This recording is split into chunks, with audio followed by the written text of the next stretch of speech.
Dans cette vidéo, je souhaiterais illustrer mes réflexions dialectiques avec des exemples un peu plus parlants, euh, et notamment la relation dialectique, qui est aussi une relation schizophrénique entre l'islam et l'identité en France, dans la société française. Ce que j'aurais pu dire dans la vidéo précédente sur la dialectique, c'est que en fait la dialectique c'est une schizophrénie philosophique, et que la schizophrénie c'est une maladie philosophique. Dieu est schizophrène parce que la schizophrénie ça consiste à séparer son esprit en deux, et que tout le processus de l'être et de la pensée, le processus hegelien, c'est un processus schizophrénique. Donc Dieu, tel que je le conçois pour l'instant, Dieu est schizophrénique. Dieu n'a pas d'autre, puisque Dieu c'est le tout, et donc l'autre de Dieu c'est forcément une part de lui-même. Voilà. Et enfin, Dieu a fait l'homme à son image, ça c'est bien connu dans la religion chrétienne, et donc je me propose dans cette vidéo de faire une sorte de thérapie à la fois de la société française et de Dieu lui-même, parce que Dieu doit, pour se sauver lui-même et sauver l'humanité, il doit comprendre sa propre création et doit se retrouver dans le monde. Voilà. Et donc une thérapie, ça vient du grec ancien thérapéo, qui veut dire à la fois le soin et le culte. Donc c'est à la fois une démarche religieuse et une démarche médicale, on pourrait dire. Voilà. Donc je vais illustrer la relation dialectique qui existe entre l'islam et l'identité dans la société française, qui est également la phénoménologie de l'esprit français, au moins une partie. Tout d'abord, commençons par ce qu'on appelle la gauche bobo, les classes moyennes supérieures de gauche, bien pensants, vertueux, moraux, modernes, progressistes, etc. Ils sont déterminés par la volonté de s'intégrer aux plus hautes classes de la société, qui promeuvent une immigration musulmane non négligeable, on va dire. Et donc, euh, pour, euh, pour s'intégrer dans les hauts cercles de la société, ils sont obligés d'adopter les valeurs des classes dominantes, et donc de se dire en faveur de l'immigration, que c'est une chance, que la diversité est une richesse, etc. Qu'ils le pensent ou non, c'est un besoin, et ça s'explique par la psychologie évolutionniste, c'est que pour des raisons d'optimisation de la survie, on a intérêt à adapter ses pensées à celles du groupe dominant, parce que ça permet de ne pas être rejeté, de ne pas être exclu, et donc de maximiser son intérêt génétique en quelque sorte. Donc il y a d'abord ça, mais il y a également un, une certaine haine de soi, c'est-à-dire que ces bobos, ce qu'on appelle généralement les bobos de gauche, ils prennent un certain plaisir à s'auto-nier, parce qu'en fait ils ont le luxe économique de pouvoir se renier eux-mêmes, ce que les classes populaires, on va dire entre guillemets de souche, ne peuvent pas se permettre, parce qu'ils sont pris dans les troubles et les problèmes de la vie quotidienne, alors que les bobos, c'est souvent des classes moyennes supérieures, voire plus, eux peuvent se permettre d'afficher une haine d'eux-mêmes et de prendre un certain plaisir à s'auto-nier. Et comme je l'ai montré, le processus divin est un processus d'autonégation. Donc on retrouve cette caractéristique divine chez les bobos de gauche, voilà, qui ont un certain plaisir masochiste et en même temps une haine de classe envers les ouvriers de souche, entre guillemets. Et ça aussi, c'est un retournement dialectique, parce que jusque dans les années 50-60, la gauche défendait implicitement les classes moyennes, entre guillemets, de souche, puisqu'il y avait majoritairement des Français qu'on appelle des Français, entre guillemets, de souche.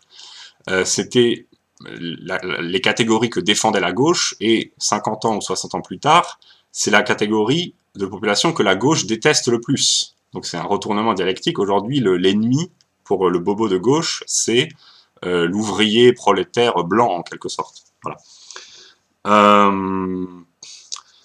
Ensuite, cette promotion de l'immigration amène en son sein, de façon certes minoritaire, mais c'est quand même présent, l'islam radical, c'est-à-dire qu'il y a une proportion infime, mais existante néanmoins, de musulmans radicaux, et qui représente toutes les valeurs contraires aux valeurs de gauche. La tolérance, l'égalité homme-femme, la laïcité, la séparation donc, de l'Église et de l'État, etc. L'islam radical est opposé à toutes ces valeurs de gauche. Donc, ça crée une schizophrénie au sein des élites bobo-gauchistes, c'est parce qu'ils acceptent, au nom de leurs valeurs, la propre négation de leurs valeurs. Donc là encore, c'est un retournement dialectique, parce que si on accepte, si on fait de la tolérance une valeur, eh ben on doit tolérer l'intolérable. Donc c'est un retournement dans son contraire, et c'est dialectique. Si on accepte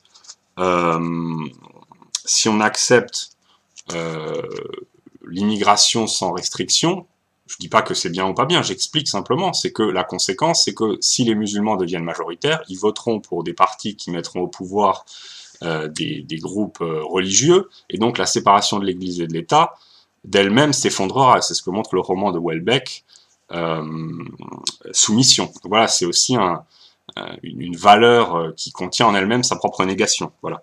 Et on en arrive à des absurdités schizophrènes, comme ces marxistes d'extrême gauche qui nous disent qu'en fait la vérité du marxisme c'est l'islam, alors que le marxisme à l'origine c'est la religion opium du peuple. Ils sont dans une logique, ils tentent de résoudre les contradictions, et donc ils en arrivent à dire que finalement la vérité du marxisme c'est la révolution islamique. Voilà, donc c'est assez cocasse.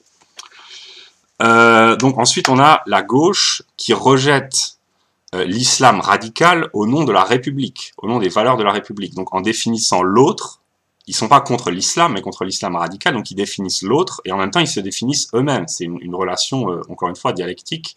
C'est qu'en posant l'un, on pose l'autre. En posant l'extériorité, on pose le soi également. Et donc ça, c'est une gauche qui en fait se droitise, et donc il y a un conflit au sein de la gauche entre la gauche bobo et la gauche républicaine qui est accusée de dérive droitière. Voilà. Et donc, voilà.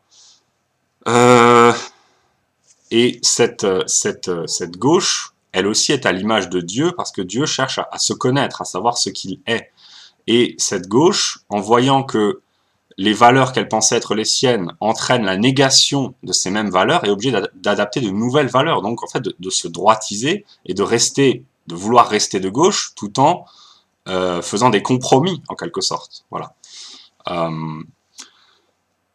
Ensuite, on trouve également des gens qui sont non pas anti-islam radical, mais anti-islam au nom de valeurs de droite. Donc pour eux, l'autre, c'est pas l'islam radical, c'est l'islam. Ils vont mettre les deux dans la même catégorie, donc ils vont définir un autre qui sera les musulmans, et en même temps ils vont se définir eux-mêmes, c'est-à-dire qu'ils cesseront d'être de gauche républicaine, et ils deviendront des conservateurs, ou même des gens de droite radicale, et c'est l'exemple de Zemmour il y a quelques années, qui va faire de l'islam en général l'autre, en disant en fait l'islam radical et l'islam c'est pareil, etc., etc.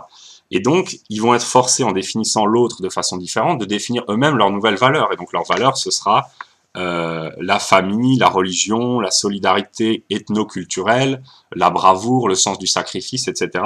Et donc, en fait, ils seront anti-islam au nom de valeurs dites de droite, mais ces valeurs, solidarité, famille, bravoure, religion, etc., en fait, on les trouve dans l'islam.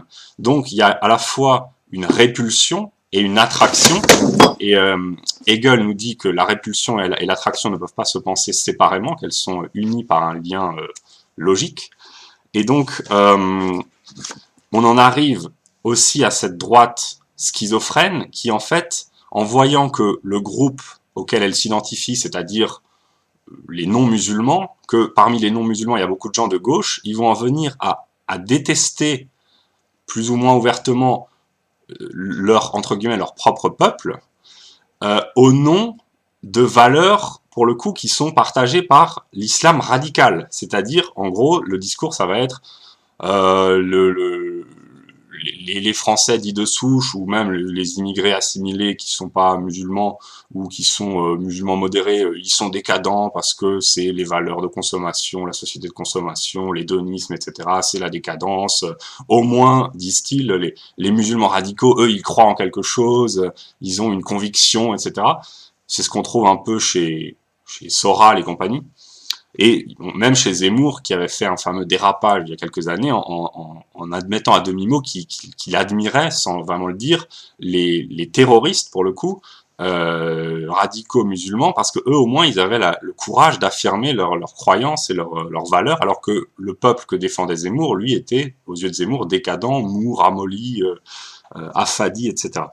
Et donc, ça, c'est ce que Hegel appelle l'Aufhebung, c'est-à-dire, on va nier l'autre, mais en prenant une détermination de l'autre, et on va le transcender en l'ayant nié dialectiquement. C'est-à-dire c'est pas un rejet total de l'autre, c'est un rejet qui préserve en même temps, c'est ce que Hegel appelle l'Aufhebung. Et donc, c'est comme ça qu'on en arrive à l'extrême droite, on va dire radicale, qui elle est anti-musulman en général, mais elle est également anti-gauche, et même anti-conservateurs, parce qu'elle trouve que les conservateurs sont des mous, des ramollis, mais elle va être anti tout le monde, tout en ayant la détermination des valeurs de l'islam radical. Donc c'est encore une sorte de schizophrénie, et c'est toujours ce mouvement dialectique de la conscience, et là j'ai brossé en quelques minutes, en 10-12 minutes, le tableau de l'évolution de la conscience dans ces rapports dialectiques de la société française au cours des 15 dernières années, disons. Et c'est pour montrer qu'il y a toujours une tentative inconsciente de résoudre les contradictions, pour rétablir l'identité à soi. Mais en fait, ça je le montrerai dans d'autres vidéos, celui qui cherche à résoudre les contradictions et à rétablir son identité à soi, c'est ce que Hegel appelle le négatif, c'est-à-dire la partie de Dieu qui est séparée de la substance, à laquelle je m'identifie, pour les raisons que j'ai expliquées dans la vidéo précédente, et donc,